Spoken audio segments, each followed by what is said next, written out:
হিন্দুদের বেশি করে ঐক্যবদ্ধ হতে বললেন এবং সবথেকে প্রথমে শুনলেন যে তিনি কিন্তু একটা বিস্ফোরক মন্তব্যই বলা যেতে পারে। তিনি বললেন যে তিনি কিন্তু হিন্দুদের ভোটে জিতেছেন, হিন্দুদের বিধায়ক।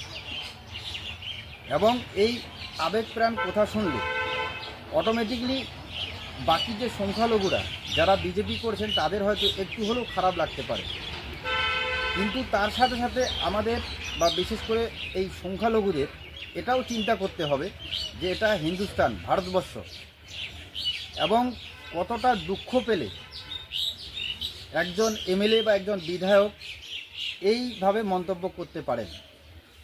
কারণ তিনি আরও বললেন, আপনারা শুনলেন, যে কলকাতা কর্পোরেশন থেকে যেটা ঘোষণা করা হচ্ছে, যেটা আমি আরামবাগ টিভিতেও দেখলাম, যে ঈদের ছুটি 2 দিন করা হচ্ছে। অথচ আমরা সংখ্যালঘুরা সকলেই জানি যে ঈদ তো একদিনেই হয়, সারা মাস রোজা এবং একদিনেই ঈদ হয়।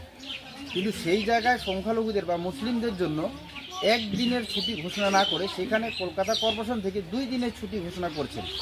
কেন? সেই বিজ্ঞপ্তি দিয়ে তারা বলেন যে বিশ্বকর্মার যে পূজা, সেই পূজার ছুটি কিন্তু হচ্ছে না, যেহেতু ঈদে 2 দিনের ছুটি হচ্ছে, যার জন্য বিশ্বকর্মার দিনে ছুটি হচ্ছে না।